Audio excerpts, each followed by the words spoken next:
Aquela Campônia nunca vai dar por nada, mãe, disse a minha cunhada e a minha sogra, que roubaram secretamente o meu cartão de crédito premium para dar uma festa e umas férias de luxo na Suíça.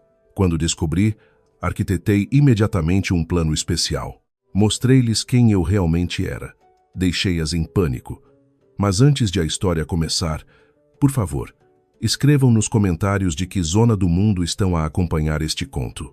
Não se esqueçam de deixar o vosso gosto e de subscrever, para que o canal Luxo e Mentiras possa continuar a crescer e a apresentar histórias cada vez mais fascinantes. O sol descia lentamente, deixando um rasto alaranjado no céu de fim de tarde, enquanto Inês dobrava roupa no seu quarto espaçoso. As suas mãos moviam-se com destreza, arrumando cada peça de tecido no imponente roupeiro de madeira de castanho, talhado à mão. O ambiente na luxuosa moradia em Cascais era de um silêncio sepulcral. Tiago, o seu marido, ainda não tinha regressado do escritório em Lisboa.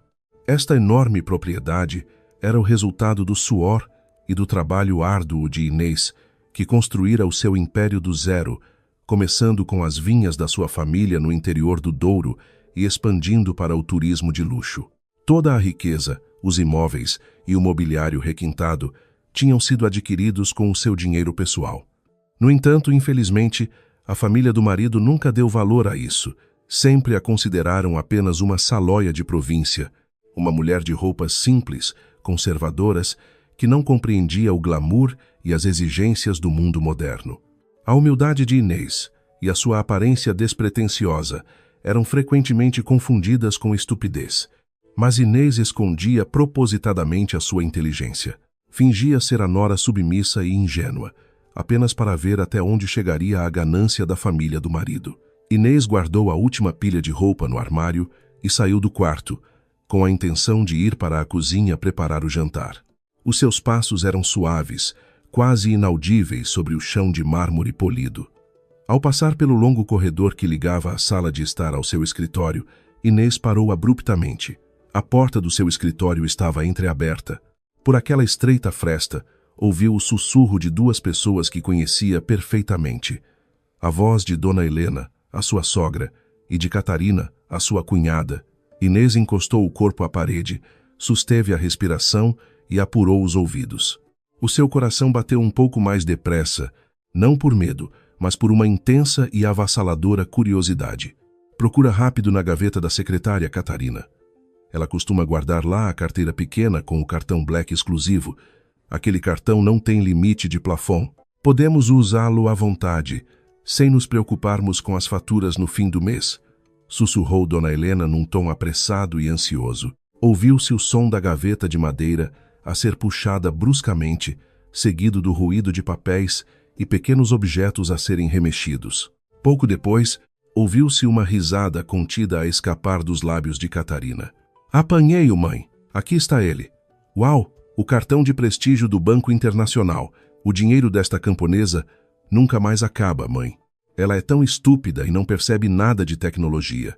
Só sabe ir ao balcão do banco com a caderneta para ver o saldo. Se gastarmos 100 mil euros numas férias no estrangeiro, ela nem vai dar por isso, disse Catarina, com um tom malicioso e cheio de vitória. Exatamente, minha filha. Deixa-a estar. Quando é que teríamos outra oportunidade para umas férias de luxo na neve? Além disso, o teu irmão Tiago tem direito a toda esta fortuna.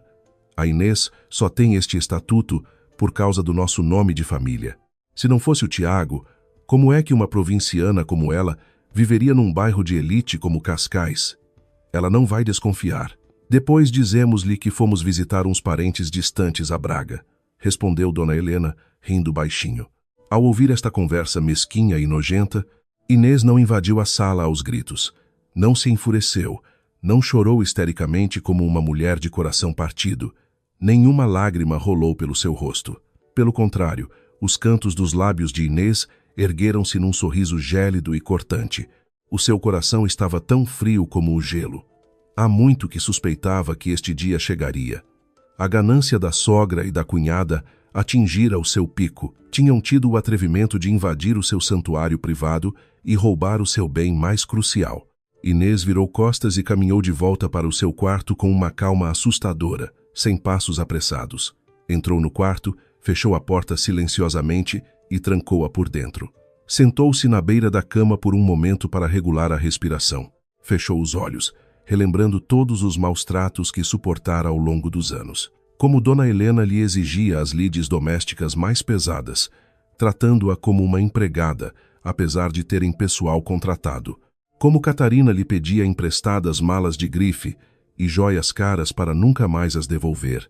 E como Tiago, o seu marido, fingia ser cego e surdo ao seu sofrimento psicológico. Tiago sempre apresentava um sorriso doce e palavras meigas perante Inês, mas, nas costas dela, o homem desviava secretamente dinheiro das contas das empresas de Inês para financiar os seus caprichos e pagar as suas enormes dívidas de jogo e luxos ocultos. Inês já sabia de tudo isto há muito tempo. Estava apenas a reunir prova após prova, enquanto desenhava em silêncio um plano de destruição meticuloso. Levantou-se da cama e dirigiu-se à sua penteadeira, onde pousara o seu computador portátil de última geração. Ligou-o e inseriu uma palavra-passe altamente complexa. O ecrã iluminou-se, revelando dezenas de documentos empresariais e gráficos financeiros perfeitamente organizados.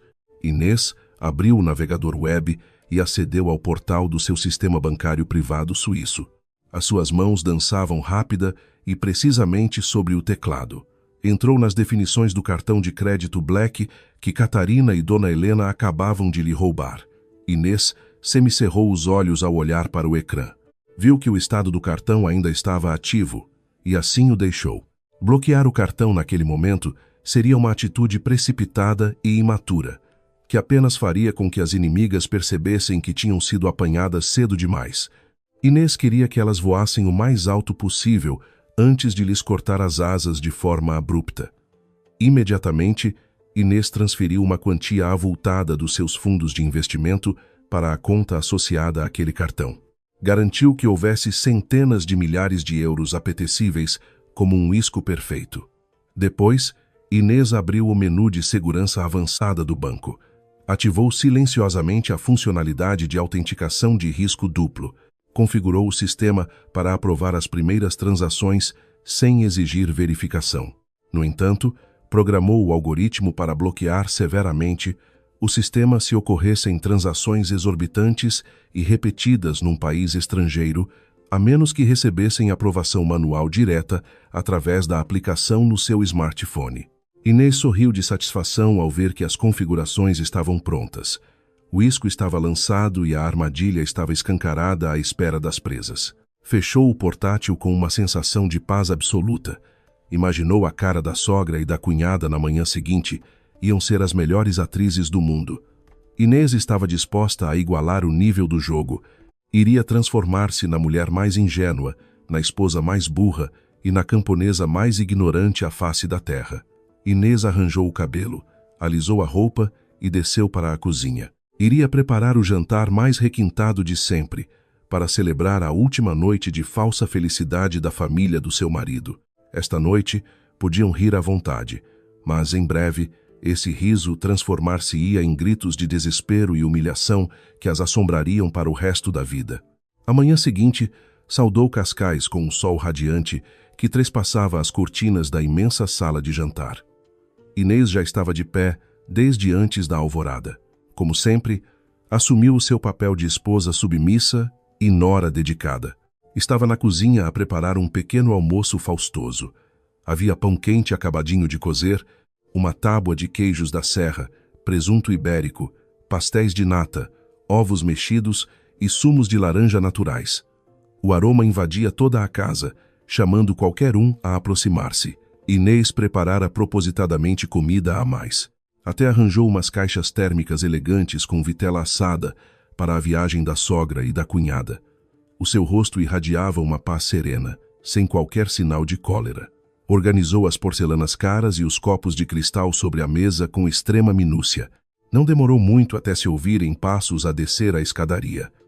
Dona Helena e Catarina surgiram vestidas a rigor, com roupas de marca impecáveis. Os seus rostos resplandeciam de uma alegria que mal conseguiam disfarçar.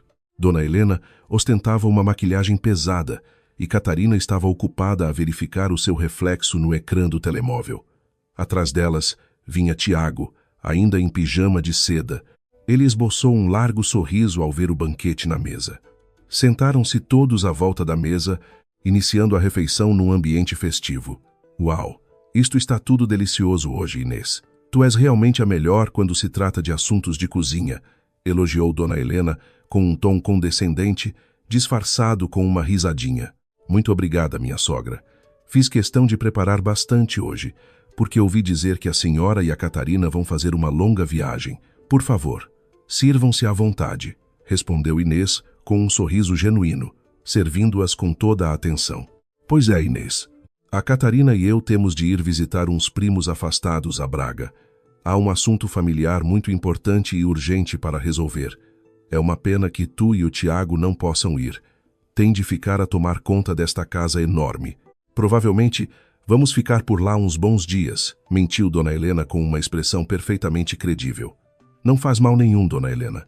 Eu compreendo. A família deve estar sempre em primeiro lugar. Preparei-vos comida para levarem, para que não passem fome na estrada, disse Inês, deslizando as caixas bem embaladas pelo balcão. Catarina pegou nas caixas com relutância, mas forçou um sorriso nos lábios pintados. Obrigada, Inês. Não precisavas de te incomodar.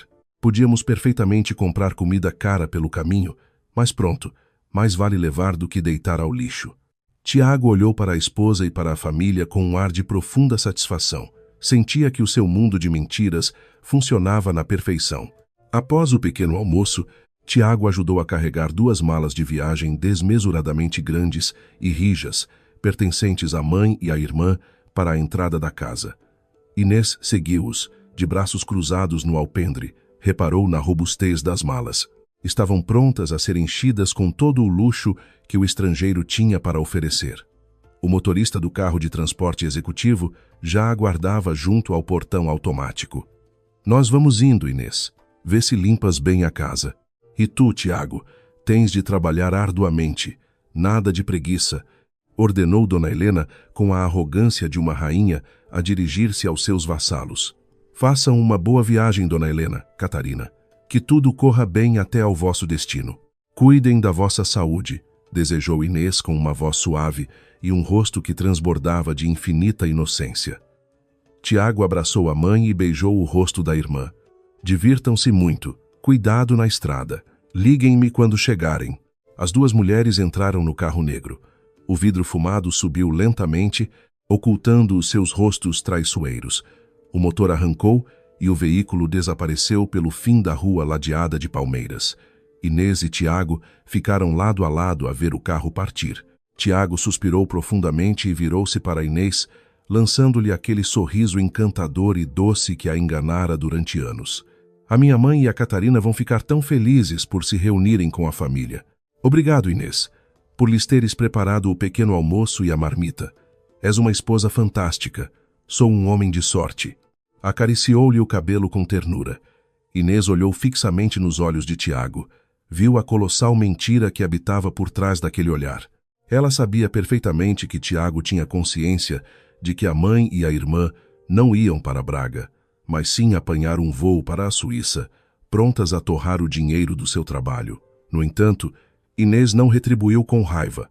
Em vez disso, ofereceu a Tiago o sorriso mais doce de sempre. De nada, Tiago. É o meu dever como esposa. Vou entrar para começar a arrumar a mesa. Inês virou-se e entrou em casa, deixando Tiago no alpendre. Assim que virou as costas, o sorriso doce desfez-se, substituído por um olhar frio como um iceberg. Caminhou até a sala de jantar e começou a empilhar os pratos. Nesse exato momento, o seu telemóvel vibrou longamente no bolso das calças. Inês parou, lavou e secou as mãos, e sacou do aparelho. O ecrã exibia uma notificação urgente do banco. Leu a mensagem com atenção. O alerta informava que uma transação de 18 mil euros tinha acabado de ser efetuada para a compra de 2 bilhetes de avião em primeira classe com destino a Zurique, Suíça. A transação utilizava o seu cartão Black roubado na noite anterior. O coração de Inês não bateu de pânico. Pelo contrário, sentiu o sangue ferver de entusiasmo. Era a primeira prova legal e irrefutável. Olhou em direção à porta da rua, imaginando Tiago a arranjar-se para ir para o escritório, leve e feliz, sem se aperceber do desastre iminente. Guardou o telemóvel no bolso e murmurou para o silêncio da sala. Aproveita o resto dos teus sorrisos, Tiago. Aproveitem as vossas férias, Helena e Catarina. Voem o mais alto que puderem, porque depois disto, garanto-vos que nunca mais voltarão a ver a luz do sol da mesma forma. Inês deixou a primeira transação passar impunemente. Não ativou nenhuma medida de prevenção. Queria que elas se sentassem confortavelmente nos assentos de primeira classe, bebessem champanhe acima das nuvens e pisassem o solo suíço.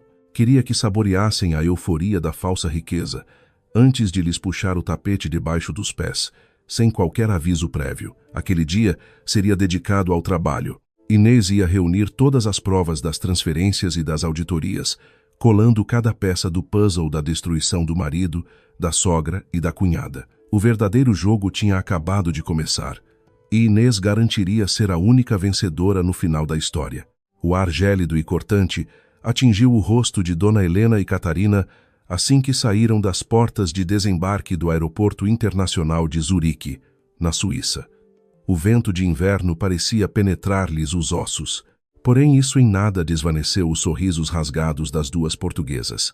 Tinham acabado de desfrutar de um voo formidável com um serviço VIP. Catarina sacou imediatamente do telemóvel e começou a gravar a paisagem ao redor do aeroporto. Apontou a câmera para o próprio rosto, coberto de maquilhagem pesada, e começou a falar para os seus seguidores nas redes sociais com um sotaque forçadamente sofisticado. Olá, malta maravilhosa! Finalmente a minha mãe e eu chegamos ao nosso paraíso na neve.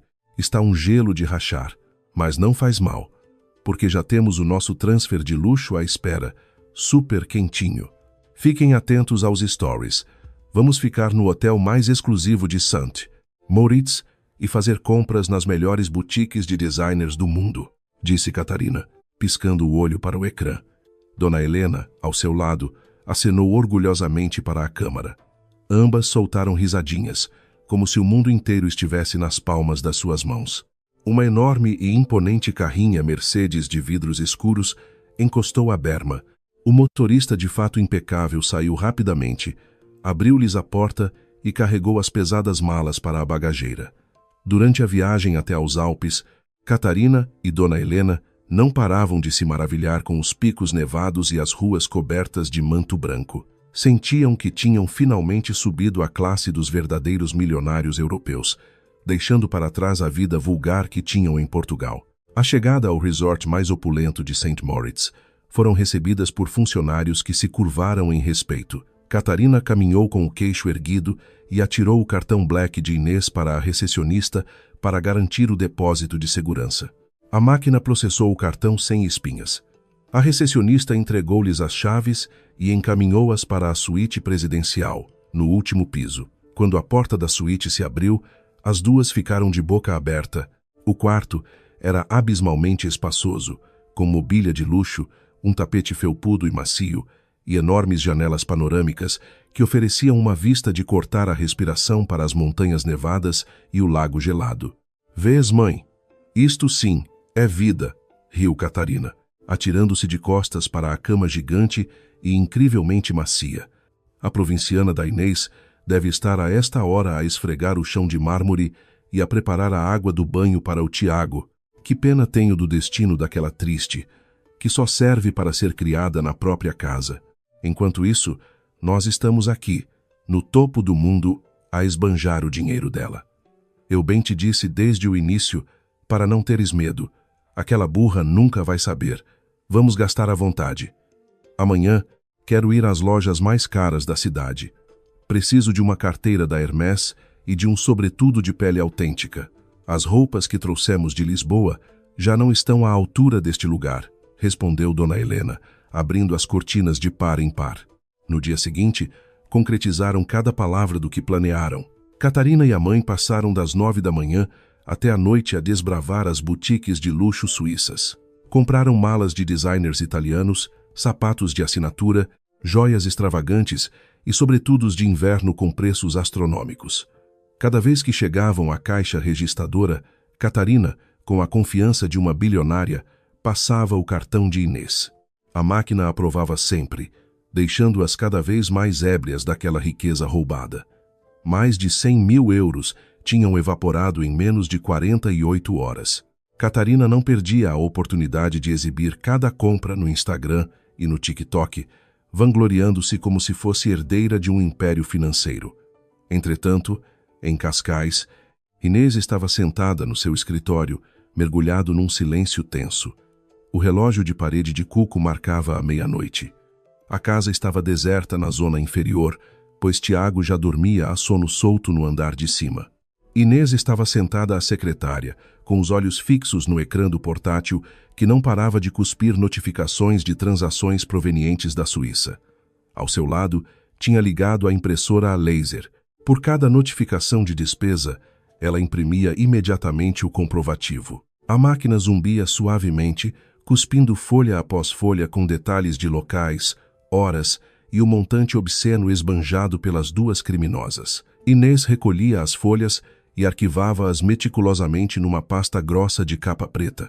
Numerou cada evidência e anotou o total das despesas, que já ascendia a largos milhares de euros. A sua expressão não denotava tristeza ou ansiedade.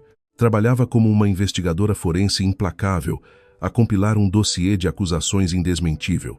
Folheou a pasta, agora bastante volumosa, e um sorriso de canto desenhou-se-lhe nos lábios. O isco fora engolido até ao anzol.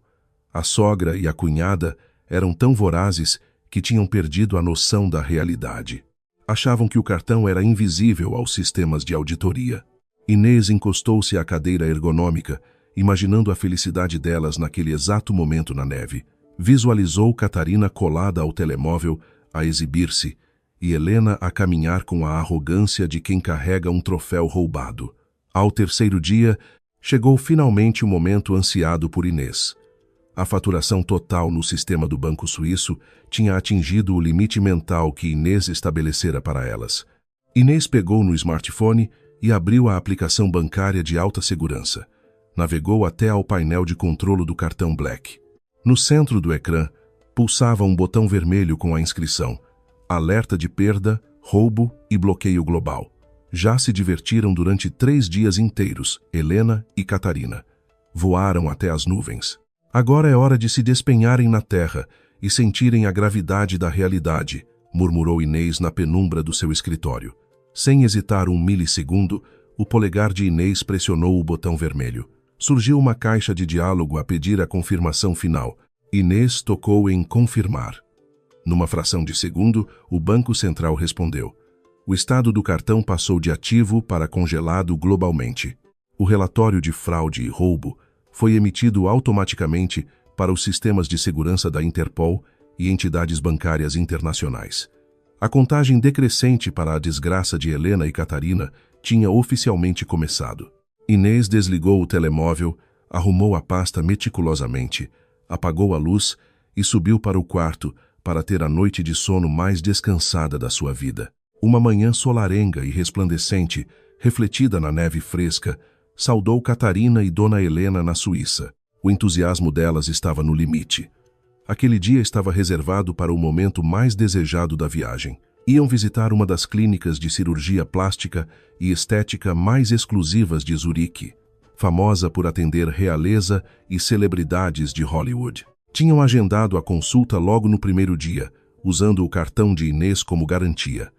Catarina queria fazer preenchimentos faciais e harmonização para ficar perfeita nas fotografias. Dona Helena ia submeter-se a um lifting intensivo não cirúrgico para parecer 20 anos mais nova. Chegaram à porta da clínica, um edifício futurista revestido a vidro e aço. Um porteiro de luvas brancas recebeu-as e acompanhou-as à sala de espera VIP. O espaço estava decorado com obras de arte contemporânea, sofás de pele branca, música ambiente clássica e champanhe à disposição. Sentaram-se com as pernas cruzadas, arrogantes, sentindo-se deusas no Olimpo, ombro a ombro com os milionários europeus. Foram chamadas por um conceituado cirurgião suíço e por uma intérprete portuguesa para a sala de consultas. Discutiram durante 2 horas todos os tratamentos exóticos. O orçamento apresentado era colossal, atingindo as dezenas de milhares de euros pelas intervenções de ambas. Dona Helena até arregalou os olhos perante os zeros na fatura. Mas Catarina puxou-a pelo braço e sussurrou-lhe aos ouvidos: "Não te preocupes, mãe. O cartão da camponesa da Inês ainda está carregado de dinheiro.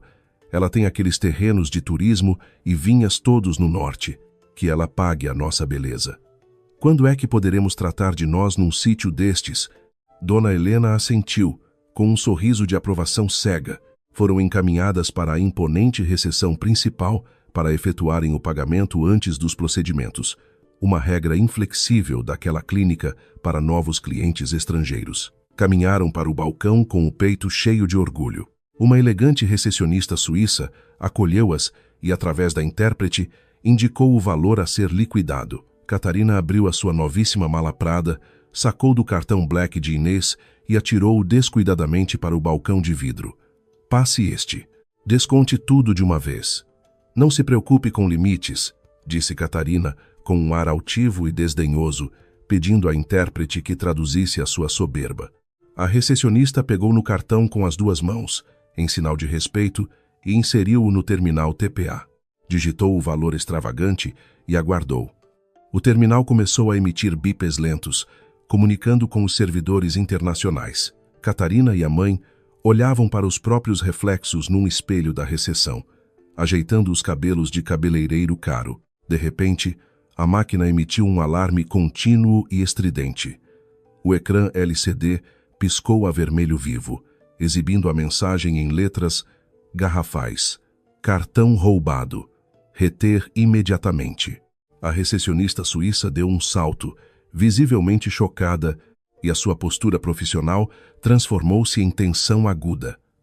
Olhou do ecrã para as duas portuguesas com desconfiança. Puxou o cartão da ranhura, mas em vez de o devolver, colocou-o numa gaveta trancada e pressionou discretamente o botão de pânico escondido sob o balcão. "Se passa. Por que está a demorar tanto? Despache-se com isso. Não queremos perder tempo. Temos de entrar para a sala de tratamentos", protestou Catarina, em português. Já a perder a paciência. A intérprete, que ouvira o que a recepcionista sussurrara, ficou pálida. Virou-se para Catarina com uma expressão muito séria. "Minha senhora, peço desculpa. O seu cartão foi declinado pela rede internacional e foi bloqueado permanentemente. O sistema indica um alerta vermelho grave. Este cartão foi reportado como roubado pela titular e a clínica está obrigada por lei a retê-lo imediatamente." Ouvir isto foi como levar um soco no estômago. Os olhos de Catarina esbugalharam-se. O rosto encheu-se de sangue, numa mistura de raiva e de uma vergonha esmagadora. Bateu violentamente no balcão de vidro, atraindo a atenção indignada dos outros clientes bilionários na sala de espera. "Declinado por quê? Passem noutra máquina. As vossas máquinas é que devem estar avariadas. A minha cunhada tem milhões na conta. Vocês não me acusem de nada. Devolvam-me o cartão já. Vocês não sabem com quem estão a lidar", berrou Catarina, de forma histérica, apontando o dedo à cara da funcionária. "Lamento profundamente, mas não posso devolver o cartão. É um protocolo da Polícia Internacional. O titular declarou-o como produto de furto", traduziu a intérprete, num tom agora distante e cortante. Dona Helena, que estava atrás da filha, começou a sentir um suor frio a escorrer-lhe pelas costas. O seu corpo cedeu e começou a tremer. Agarrou-se desesperadamente ao casaco novo de Catarina. "Catarina, o que é isto? Por que é que não funciona? Como vamos pagar o hotel? Como vamos voltar para Portugal?" "Calma, mãe. Deve ser um erro." "A Inês não pode ter descoberto tão rápido", murmurou Catarina, tentando fingir controlo, embora a sua voz vacilasse, trêmula de pavor. A gritaria junto ao balcão não durou muito. 2 seguranças enormes, com o porte de antigos militares, avançaram rapidamente e puseram-se lado a lado, flanqueando Catarina e Helena com expressões ameaçadoras. Deram ordens, em alemão, para que as mulheres não fizessem movimentos bruscos e se mantivessem paradas. A intérprete voltou a falar, com uma voz desprovida de qualquer empatia. Uma vez que as senhoras não só falharam o pagamento, como são suspeitas de uso de cartão de crédito furtado, a clínica não prosseguirá com qualquer tratamento. Por norma de segurança local para clientes estrangeiros envolvidos em fraudes, os nossos seguranças foram orientados a reter os vossos passaportes até que as autoridades policiais, que já vêm a caminho, esclareçam este incidente. Aquelas palavras caíram como uma bigorna sobre a cabeça de Dona Helena. As suas pernas amoleceram. Teria desabado no chão se não se tivesse agarrado com força à borda da mesa. Catarina ficou petrificada, de boca aberta, mas as suas cordas vocais paralisaram. Toda a soberba, vaidade e preconceito com que tinham entrado na clínica caíram por terra, desfeitos em pó, aterraram brutalmente na realidade. Estavam encurraladas num dos países mais caros da Europa, acusadas de fraude, sem um único cêntimo em numerário, e agora, sem identificação. Os olhares de escárnio e condenação dos funcionários e dos outros clientes pareciam 1000 lâminas a rasgar a sua dignidade. O furacão de Inês tinha chegado, impiedoso. A tensão na clínica de estética tornava-se cada vez mais insuportável. Catarina e Dona Helena mantinham-se congeladas, cercadas pelos seguranças. O ar-condicionado estava ligado, mas elas suavam em bica. Em poucos minutos, as portas automáticas da clínica abriram-se e entraram 4 agentes da polícia suíça. Fardados, armados e com rostos de pedra, os agentes caminharam com autoridade. Quando a polícia se aproximou, o coração de Dona Helena parou. Ela apertou a mala de couro contra o peito, a tremer da cabeça aos pés. A intérprete dirigiu-se ao chefe dos agentes e explicou a situação em alemão, apontando para o cartão retido e depois para as 2 portuguesas pálidas como fantasmas. A polícia exige a entrega imediata dos vossos passaportes e documentos de identificação, exigiu a intérprete, seca. Eles vão cruzar os dados com a Interpol e a central do banco, mas nós não somos ladras. Por favor, explique-lhe. Este cartão é da minha cunhada. Ela é podre de rica. Houve um erro no banco em Portugal. Não podem tratar-nos como criminosas. Guinchou Catarina, tentando agarrar-se aos restos de orgulho, enquanto as primeiras lágrimas de terror lhe marejavam os olhos. Um dos polícias olhou-a de cima a baixo e respondeu com rispidez na sua língua nativa. A intérprete virou-se para Catarina. O agente informa que os sistemas de alta segurança da banca não cometem erros. Este cartão foi alvo de queixa-crime há umas horas. Se alega que a titular lhe cedeu o cartão, a polícia exige que lhe ligue imediatamente e peça para ela falar com eles. Se não o conseguir provar agora, serão detidas sob a acusação de fraude e uso de bens roubados transfronteiriços. Catarina emudeceu. A sua língua pesava chumbo. Ela não podia ligar a Inês. O plano era gastar em segredo. Se ligasse, não teria nenhuma mentira para a salvar. Dona Helena, percebendo o pânico da filha, desatou a choramingar compulsivamente. Com as mãos trêmulas, tirou os passaportes e os cartões de cidadão da mala e entregou-os aos polícias. O comandante guardou-os no bolso tático do colete. Como não apresentam provas para a vossa defesa, os passaportes ficam retidos como prova criminal e garantia. Estão proibidas de sair da cidade ou do país até a investigação ser concluída. A clínica exige que abandonem as instalações. Caso contrário, serão removidas à força. Concluiu a intérprete. Sem escolha, humilhadas até ao tutano, Catarina e Helena foram empurradas para a saída pelos seguranças. Quando as portas automáticas se fecharam nas suas costas, a brisa gélida dos Alpes cortou-lhes a cara. A neve começava a cair fortemente. Os seus sobretudos de alta costura, de repente, não pareciam suficientes para aquecer o frio da desgraça. E agora, Catarina, estou cheia de frio. Quero ir para a nossa casa no Estoril. Por que é que isto está a acontecer? Gemia Dona Helena, os dentes a bater de frio. Vamos para o nosso hotel, mãe. O nosso quarto é superaquecido. Amanhã de manhã resolvemos este mal-entendido com o Tiago. Ele vai tratar disto, disse Catarina, tentando convencer-se a si mesma. Caminharam mais de 1 hora pela neve, pois não tinham um único franco suíço para pagar um táxi e os cartões estavam todos bloqueados pelo bloqueio global do banco. Os sapatos italianos de Catarina, perfeitos para tapetes vermelhos, eram um desastre no gelo e ela escorregou várias vezes. Com os pés dormentes e exaustas, chegaram ao majestoso hotel 5 estrelas. A visão do luxuoso lobby brilhante deu-lhes uma nesga de esperança. Mas a esperança morreu no exato momento em que entraram. O gerente do hotel estava parado à porta, de braços cruzados, acompanhado pela segurança privada do resort. Aos pés dele estavam grandes sacos do lixo de plástico preto, cheios com as roupas delas. Minhas senhoras, disse o gerente num inglês frio, que Catarina mal conseguia acompanhar no seu pânico. O nosso sistema recusou a cobrança automática da estadia de ontem à noite. O vosso cartão de garantia consta no sistema internacional como roubado e bloqueado pela polícia. Segundo as normas do hotel, estão proibidas de aceder aos quartos. As vossas roupas estão nestes sacos. As vossas bagagens de luxo originais foram confiscadas como penhor pelas despesas de spa, refeições e serviço de quarto não pagas nos últimos 3 dias. Catarina tentou chorar, implorar, gritar em português, mas o gerente fez um sinal aos seguranças. Estes atiraram os sacos do lixo de plástico para o exterior, para o passeio coberto de neve, e forçaram a mãe e a filha a sair para a rua, fechando as portas de vidro, trancadas à chave e voltando-lhes as costas. A noite caiu implacável e a temperatura desceu para vários graus negativos.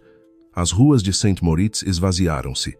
A alta sociedade refugiava-se nos chalés aquecidos. A grande dama elitista de Cascais e a sua filha vaidosa viraram literalmente sem abrigo de grife. Caminharam agarradas aos sacos pretos de lixo até encontrarem um beco estreito junto a um supermercado fechado. Sem um pingo de dignidade restante, encontraram caixas de cartão espalhadas perto do lixo e usaram-nas para forrar o chão de cimento e tentar isolar-se do vento gélido da montanha. Adormeceram encolhidas, abraçadas, a tremer, a soluçar na escuridão, engolidas pela dor e pela sua própria ganância que as arrastara para aquele inferno gelado. A luz baça da manhã despontou entre os edifícios cobertos de gelo. O sol brilhou, mas o frio manteve-se cortante. Dona Helena acordou do seu pesadelo de rua, sentindo os ossos estalar de dores agudas. Tinha dormido sobre o asfalto enregelado. O estômago roncava de forma dolorosa e a garganta estava seca. Olhou para o lado e viu Catarina em posição fetal. A maquilhagem da filha, antes imaculada, estava completamente esborratada, misturada com o suor frio e a fuligem da rua, dando-lhe um aspecto cadavérico. Os lábios estavam roxos. Catarina, acorda, filha, acorda. Não podemos continuar aqui. Vamos morrer congeladas e à fome. Temos de pedir socorro agora, chorou Dona Helena, abanando a filha. Catarina abriu os olhos com esforço. Um gemido de dor escapou-lhe. A realidade esmagou-a. Estavam literalmente a dormir no lixo. Forçou-se a levantar-se com a ajuda da mãe. Pegaram nos sacos pretos do lixo e caminharam a cambalear pelas calçadas suíças. O olhar de asco dos locais, ao ver 2 indigentes maltrapilhas a descer pelas ruas da moda, era uma tortura psicológica indescritível. O cheiro a café quente e pastelaria emanava de um café nas imediações.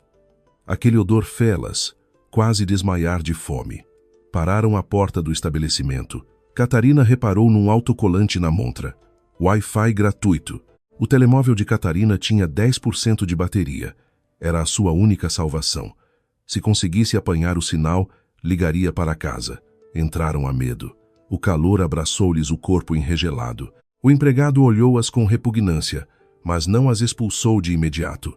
Catarina aproximou-se do balcão e, com as mãos juntas a tremer, chorou e pediu em inglês partido para usar a rede de internet apenas por 1 minuto. O funcionário, com pena do estado deplorável da rapariga, deu-lhe um papel com a senha. Catarina fez várias vênias de agradecimento. Recolheram-se a um canto isolado do café. Com os dedos rígidos, Catarina colocou a palavra passe.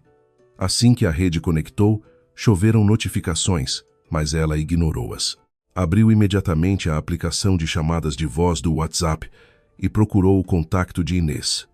Ela sabia, bem no fundo, que apenas Inês tinha o poder, as provas e o dinheiro para as tirar daquele abismo.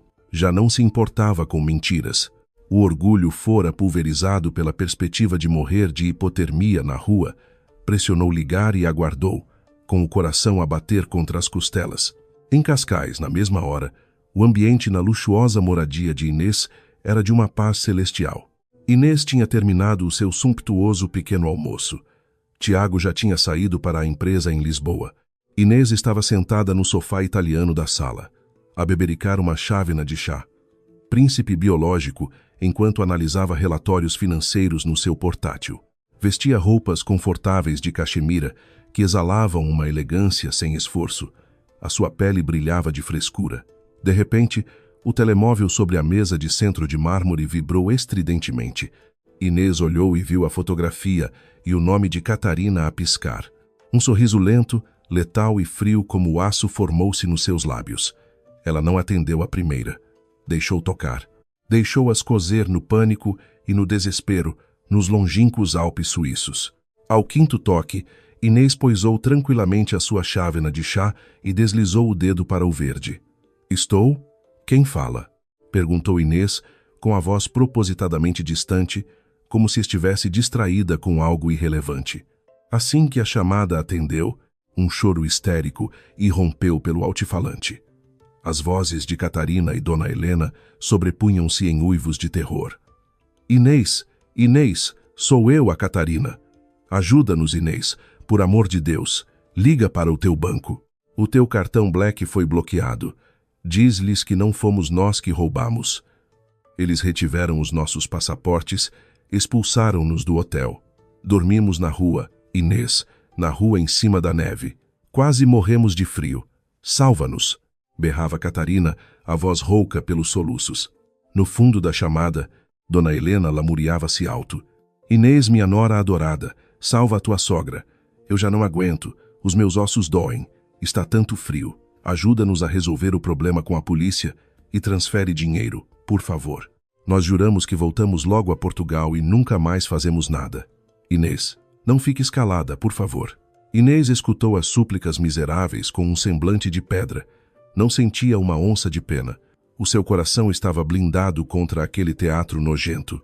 Deixou-as choramingar e implorar durante vários minutos. Finalmente, Inês respirou fundo e preparou-se para falar. A modulação da sua voz mudou drasticamente. A nora submissa evaporou-se. A sua voz era agora autoritária, afiada e gelada. "Querem que eu ligue ao banco para quê?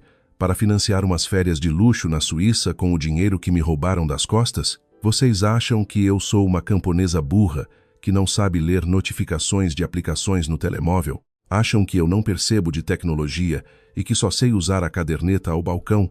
Não foi isso exatamente o que vocês disseram ontem à noite, enquanto cuspiam na minha cara dentro do meu próprio escritório antes de me roubarem?" Inês atirou-lhes à cara as frases exatas que elas tinham sussurrado, palavra por palavra. Do outro lado, na Suíça, fez-se um silêncio absoluto. Só se ouvia a respiração ofegante das duas mulheres. O coração de Catarina parecia ter parado. A percepção de que Inês sabia de tudo desde o minuto zero desceu sobre elas como a lâmina de uma guilhotina. "Pois é, Dona Helena e Catarina, o dinheiro desta camponesa não acaba. O meu negócio no Douro dá muitos milhões. É verdade. Mas ouçam com muita atenção", continuou Inês, articulando cada palavra de forma impiedosa. "Nem um único cêntimo do meu patrimônio será usado para salvar ladras de meia tigela como vocês. Aproveitem bem o fruto da vossa ambição.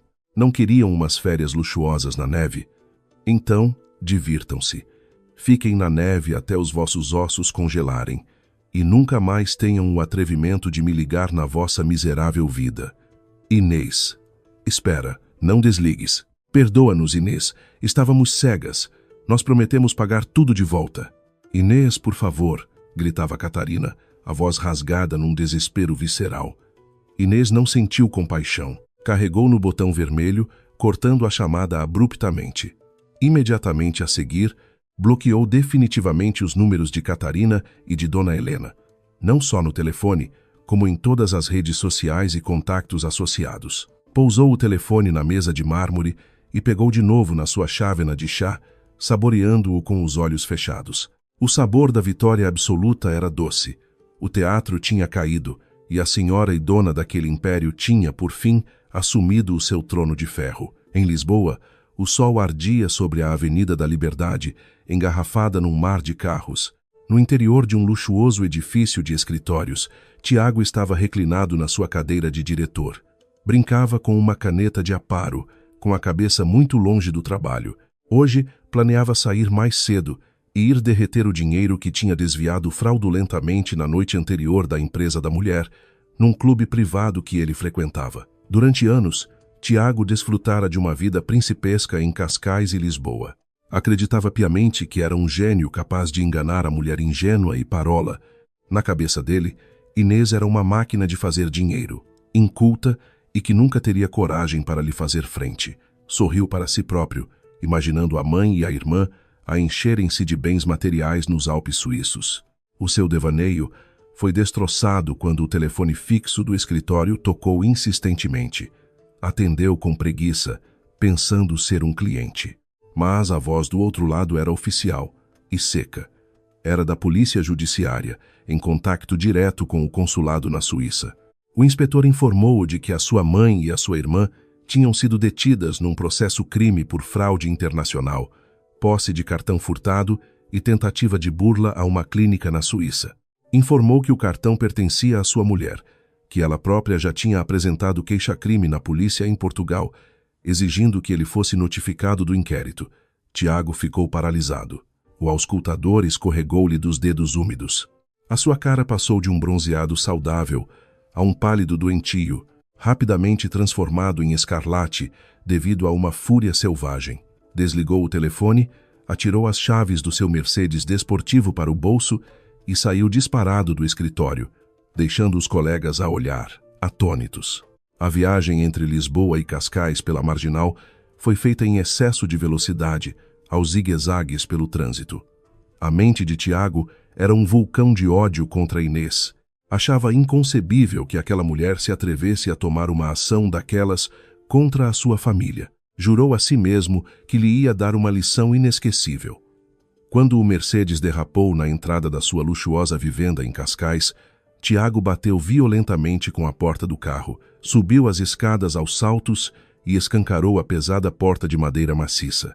O estrondo ecoou por toda a casa. Com a respiração pesada e os olhos injetados de sangue, invadiu a sala de estar. Lá estava Inês, sentada comodamente recostada no sofá italiano, folheando um catálogo de arte com a tranquilidade de quem aprecia uma tarde de domingo. A sua serenidade era gasolina para a fúria de Tiago. Ele avançou furiosamente e desferiu um pontapé violento na mesa de centro de mármore, empurrando-a com estrondo, num som agonizante de pedra a raspar no chão. Estás completamente louca, Inês. O que é que tu fizeste? Por que foste apresentar queixa de roubo do cartão? Tu sabes as consequências dessa brincadeira? A minha mãe e a Catarina estão nas mãos da polícia na Suíça. Estão a ser tratadas como terroristas.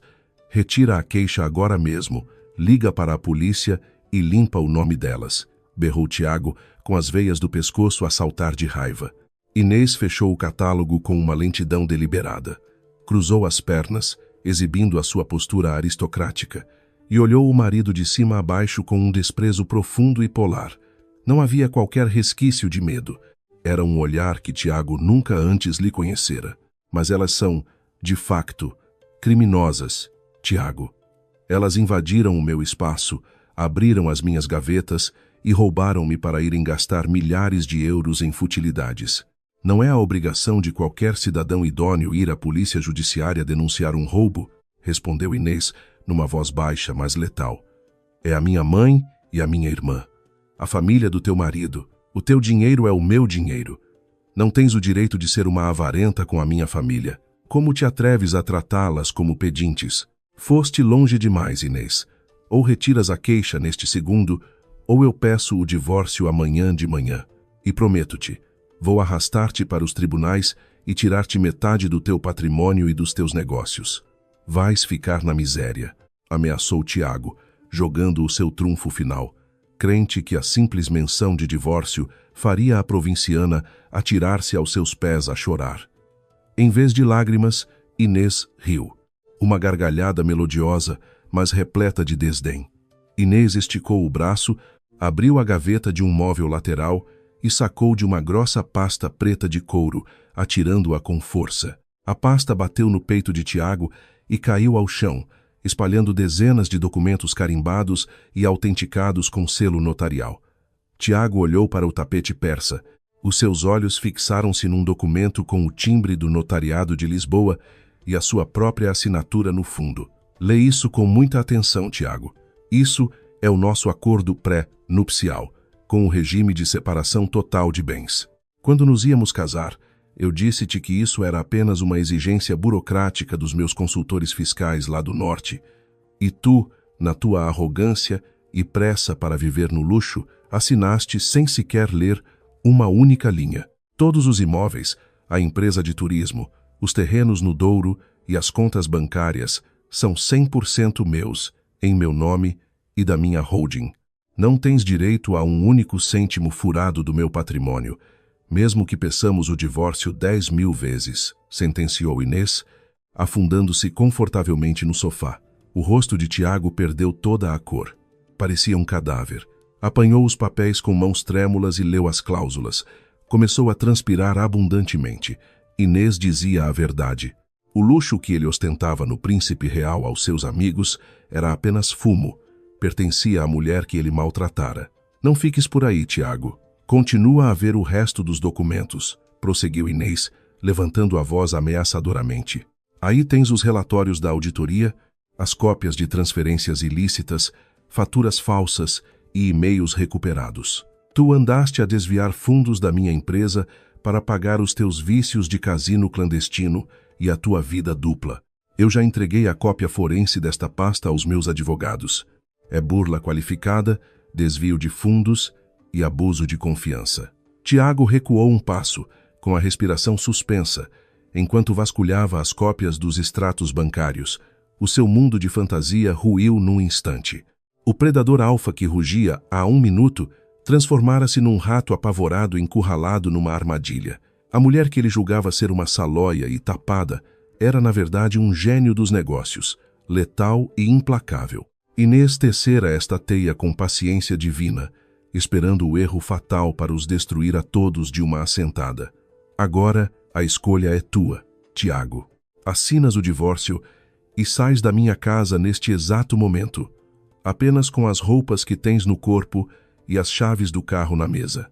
Não levas nem mais um par de meias. Ou recusas, e eu entrego agora mesmo este processo ao Ministério Público e fazes companhia à tua adorada mãe e irmã na cadeia. Dou-te 5 minutos para desapareceres da minha vista. O golpe final de Inês era um ultimato onde ambos os caminhos levavam ao inferno. Sem qualquer força nas pernas, Tiago desabou de joelhos sobre o chão de mármore da moradia, a olhar para o vazio, completamente rendido à senhora feudal que agora controlava o seu destino. Uma semana inteira arrastou-se como uma eternidade no purgatório para Catarina e Dona Helena. Durante 7 dias, as duas mulheres ficaram retidas numa instalação de segurança de imigração suíça, à espera dos trâmites legais para a expulsão do país. Dentro de celas desprovidas de qualquer luxo, dormiram em estrados de cimento fino, dividindo espaço com pequenos criminosos de leste. Longe iam os lençóis de algodão egípcio e a doçura do champanhe francês. Comiam pão seco e comida sem saborona. O rosto de Catarina, submetido a tanto estresse, falta de cuidados e produtos de beleza baratos da prisão, desenvolveu uma terrível crise de acne severo e alergias. Os seus olhos viviam vermelhos de pranto. Dona Helena apanhou uma pneumonia ligeira, tossindo dia e noite na penumbra gelada da detenção.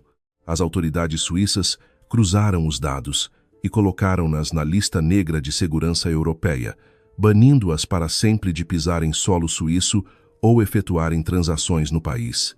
Após a tortura legal, foram metidas numa carrinha prisional e levadas até ao aeroporto, sendo escoltadas pela polícia diretamente para um avião de linha comercial da TAP, no fundo da cabine, sob os olhares atentos das hospedeiras. 13 horas depois, no aeroporto Humberto Delgado, em Lisboa, saíram das portas de desembarque a arrastar os pés. Pareciam 2 fantasmas em farrapos. As roupas de inverno de Santi, Moritz, estavam sujas, amachucadas e tinham um odor nauseabundo a prisão e suor. Catarina olhava à volta, com as mãos à frente do rosto, para não ser reconhecida por ninguém de Lisboa, rezando para ver o Mercedes do irmão. Foi então que avistaram Tiago, mas ele não trazia o carro de luxo. Tiago estava à espera na praça dos táxis. O seu aspecto era desolador. Vestia um casaco gasto, tinha olheiras escuras, a barba por fazer e um ar de indigente que partiu o coração de Dona Helena. «Tiago, meu filho, finalmente!» guinchou Dona Helena, correndo para ele e sufocando-o num abraço enquanto tossia asperamente. «Eu quase morri naquele lugar nojento. Tira-nos daqui depressa. Quero ir para a nossa casa em Cascais, tomar um banho de imersão de 2 horas. Onde deixaste o carro, Tiago?» Tiago não lhe retribuiu o abraço com calor. Empurrou-a levemente e olhou para o chão de paralelos do aeroporto, os olhos esvaziados de vida. «Nós vamos de táxi, mãe. O Mercedes. Já não o temos. A Inês tirou-nos tudo. Fui despedido com justa causa. Não tenho um teto, nem trabalho, nem um cêntimo», confessou Tiago, a voz a embargar-se num murmúrio rouco. Mãe e filha ficaram em choque elétrico. O mundo à sua volta parou de rodar. Como era possível? O filho de ouro, o gestor brilhante da Avenida da Liberdade. Um mendigo? Entraram num táxi velho e poeirento. Durante toda a viagem pela autoestrada, às 5 em direção a Cascais, ninguém trocou uma palavra. O silêncio era lúgubre, espelhando a morte do seu mundo de fantasia. Quando o táxi parou em frente aos portões altíssimos e imponentes da vivenda de Cascais, Catarina e Helena saíram do carro. A esperança teimava em brilhar de que Inês perdoasse, mas morreu no exato segundo em que puseram os olhos no portão principal. O sistema de códigos do portão tinha sido desativado. Em seu lugar, havia grossas correntes de aço a prender as grades, fechadas com cadeados industriais. Mas o pior não era isso. Um gigantesco cartaz vermelho tinha sido aparafusado no exterior do muro, visível para todos os vizinhos ricos, com letras enormes: «Moradia privada. É estritamente proibida a entrada nesta propriedade ao meu ex-marido e à sua família, Tiago, Helena e Catarina. Infratores sujeitos à detenção policial imediata». As pernas de Dona Helena cederam. Ela agarrou-se aos ferros do portão para não cair, observando o jardim da casa onde vivera como rainha. Catarina olhou horrorizada para o passeio debaixo do cartaz. Pilhas de sacos de lixo pretos rasgados revelavam o seu conteúdo. Sapatos, vestidos da Zara e roupa íntima vulgar, as coisas que Catarina tinha comprado antes da riqueza da cunhada. Tudo amontoado na rua, tratado exatamente como o lixo que eram. «Tiago, o que significa isto? Ex-marido, a Inês não nos pode fazer isto. Nós somos a tua família. Ela é só uma campônia. Não pode mandar-nos para o meio da rua. Toca a campainha. Manda-a abrir-nos o portão, Tiago», berrou Dona Helena, histérica, batendo no portão de ferro, num choro que chamava a atenção dos vizinhos milionários que vinham à janela assistir ao espetáculo. «Acabou, mãe. Ela instaurou o divórcio por comportamento culposo. Tinha as provas todas de que andei a roubar o caixa da empresa. Assinei o acordo ou ia preso. Não me cabe nada. Havia acordo de separação de bens e ela processou-me pelas dívidas que fiz no nome da empresa. Nós não temos dinheiro. Somos miseráveis. Perdemos tudo», disse Tiago, sentando-se no passeio sujo e puxando os próprios cabelos enquanto soluçava que nem um menino. Catarina caiu de joelhos na estrada, no meio dos sacos do lixo, agarrando-se à roupa rasgada. A influencer da linha de Cascais agora não passava de uma vagabunda. Dona Helena continuou a gritar o nome de Inês, implorando misericórdia. O calor da rua ardia-lhes na pele. A humilhação prolongou-se por mais uns bons 20 minutos sob o olhar atento e os sorrisos sarcásticos das vizinhas. Até que se ouviu o clique metálico do motor eletrônico e o som de correntes a serem retiradas de dentro. O grande Inês estava vestida com um majestoso fato de alta costura cinza-chumbo da Dior. Usava uns óculos de sol elegantes e o cabelo longo e brilhante estava penteado na perfeição, caindo-lhe sobre os ombros. Exalava a aura implacável de uma magnata. Atrás dela, de pé, firmes, estavam 2 inspetores da polícia judiciária, à paisana, mas de distintivo ao peito. Ao ver a porta abrir, Dona Helena rastejou para o interior da propriedade e atirou-se aos pés de Inês, agarrando nos seus saltos agulha imaculados. Inês, minha nora adorada, perdoa a tua sogra, Inês. Por todos os santinhos, Inês, eu juro que não volto a fazer nada. Eu trabalho como tua mulher há dias. Esfrego a casa de banho. Não chames a polícia. Não nos deixes na miséria. Ululava a mulher velha, de joelhos no chão, com a maquilhagem desfeita. Catarina rastejou logo atrás da mãe e juntou as mãos em prece. Inês, cunhada, desculpa, eu sou burra, eu sou fútil, podes fazer de mim o que quiseres, eu fico tua criada.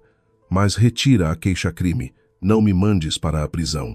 Eu faço tudo o que mandares, por favor. Inês não recuou, nem se comoveu. Olhou para as duas figuras asquerosas a beijar-lhe os sapatos com um olhar glaciado e nojo palpável.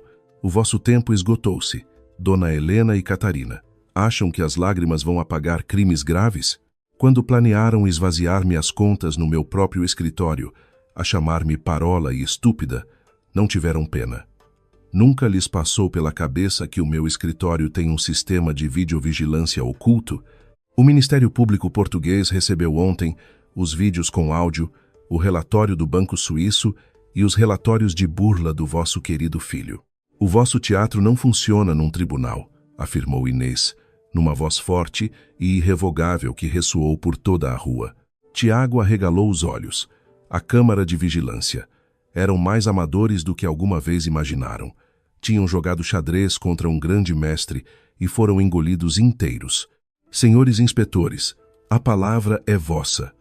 As provas do roubo qualificado, burla agravada e fraude internacional já constam do inquérito, declarou Inês, virando-se para a judiciária. Os dois agentes deram um passo em frente. Puxaram Helena e Catarina para as colocar de pé. Em nome da lei, as senhoras estão detidas sob suspeita de furto qualificado, uso abusivo de cartão de crédito e associação criminosa. Têm o direito a manter o silêncio, entoou um dos inspetores, enquanto algemava rapidamente os pulsos de ambas. O som do metal a trancar nos pulsos de Catarina e da mãe foi o golpe final de misericórdia. O escândalo estourou de novo. Catarina gritou histericamente e esperneou. Dona Helena hiperventilou, caindo quase desmaiada e teve de ser arrastada pelos braços pelos polícias até a carrinha descaracterizada estacionada mais à frente. As vizinhas de Cascais, que a invejavam anos antes, agora batiam palmas, chocadas e entusiasmadas com o espetáculo. Inês cruzou os braços e exibiu um sorriso ligeiro, a saborear o doce perfume da vingança final. A carrinha policial arrancou, e Tiago continuou no chão sujo, abandonado na sarjeta, a olhar fixamente para a sua antiga vida, de onde Inês o expulsara para sempre. 6 meses rolaram sob o implacável passar do tempo. A justiça portuguesa provou que pode ser célere quando as provas forenses e em vídeo são absolutas. O Tribunal Coletivo condenou Helena e Catarina a penas de prisão efetiva por fraude altamente organizada, furto e falsificação. Dentro do estabelecimento prisional de Tires, o principal cárcere feminino do país, a realidade esmagou as madames. Catarina, que antes chorava por não ter um creme de duche suíço, era agora obrigada a acordar antes da alvorada para tratar da pesada lavandaria da prisão. A sua pele desenvolveu eczemas devido ao contacto com detergentes corrosivos e a sua vaidade morreu afogada na dureza das guardas prisionais. Dona Helena quebrou psicologicamente. A velha senhora Snob foi destacada para limpar as casas de banho e balneários comuns das reclusas.